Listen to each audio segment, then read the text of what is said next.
Genesis 1. In the beginning, God created the heavens and the earth. The earth was without form and void, and darkness was over the face of the deep. And the Spirit of God was hovering over the face of the waters. And God said, "Let there be light." And there was light. And God saw that the light was good, and God separated the light from the darkness. God called the light day, and the darkness he called night. And there was evening, and there was morning the first day. And God said, "Let there be an expanse in the midst of the waters, and let it separate the waters from the waters." And God made the expanse, and separated the waters that were under the expanse from the waters that were above the expanse. And it was so. And God called the expanse heaven. And there was evening, and there was morning the second day. And God said, "Let the waters under the heavens be gathered together into one place, and let the dry land appear." And it was so. God called the dry land earth, and the waters that were gathered together he called seas. And God saw that it was good. And God said, "Let the earth sprout vegetation, plants yielding seed, and fruit trees bearing fruit in which is their seed, each according to its kind on the earth." And it was so. The earth brought forth vegetation, plants yielding seed according to their own kinds, and trees bearing fruit in which is their seed, each according to its kind. And God saw that it was good. And there was evening, and there was morning the third day. And God said, "Let there be lights in the expanse of the heavens to separate the day from the night, and let them be for signs and for seasons and for days and years. And let them be lights in the expanse of the heavens to give light upon the earth." And it was so. And God made the two great lights, the greater light to rule the day, and the lesser light to rule the night, and the stars.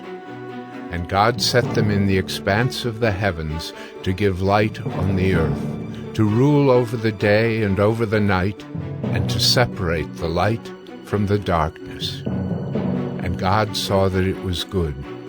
And there was evening, and there was morning the fourth day.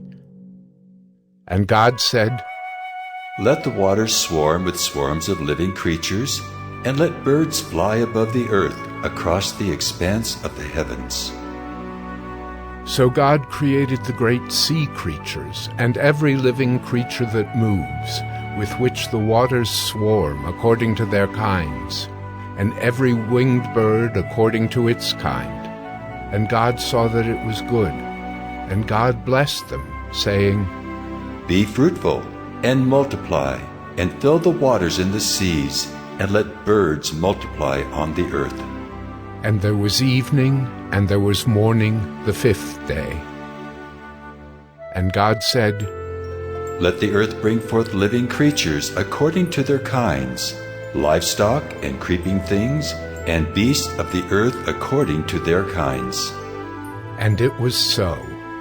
And God made the beasts of the earth according to their kinds, and the livestock according to their kinds, and everything that creeps on the ground according to its kind.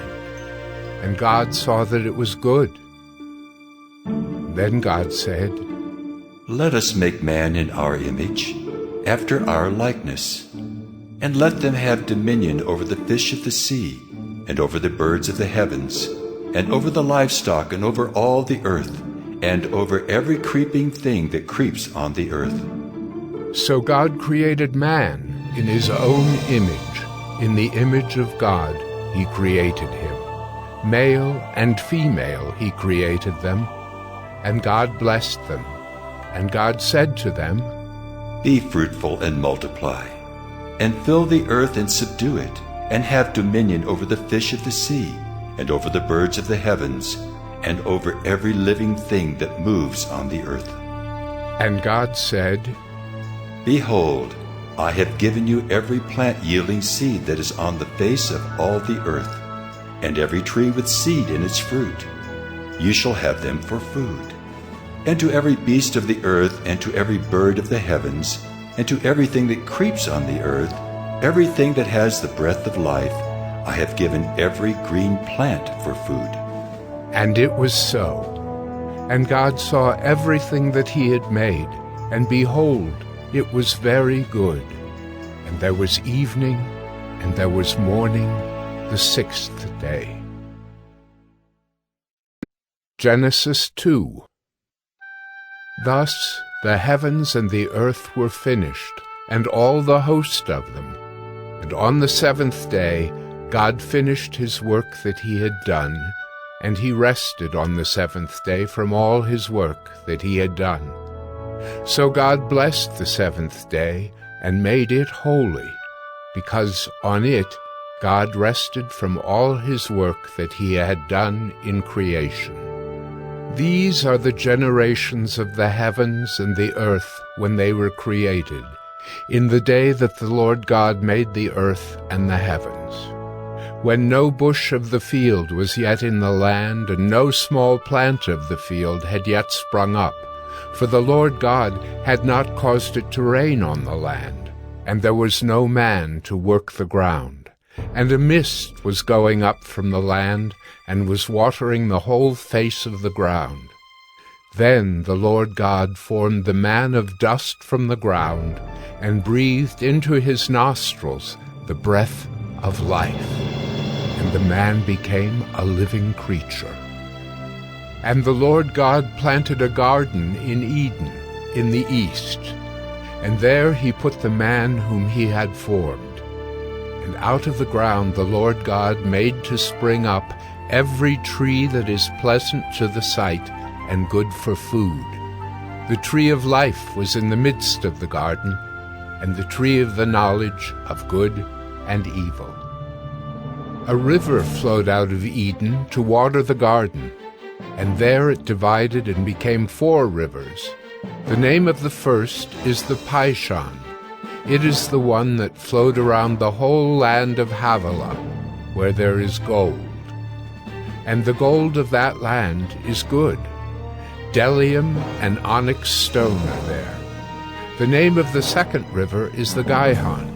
It is the one that flowed around the whole land of Cush. And the name of the third river is the Tigris, which flows east of Assyria. And the fourth river is the Euphrates. The Lord God took the man and put him in the Garden of Eden to work it and keep it.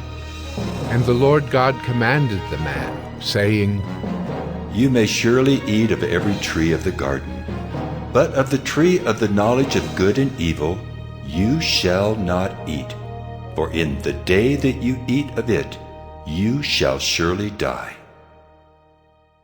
Then the Lord God said, It is not good that the man should be alone. I will make him a helper fit for him.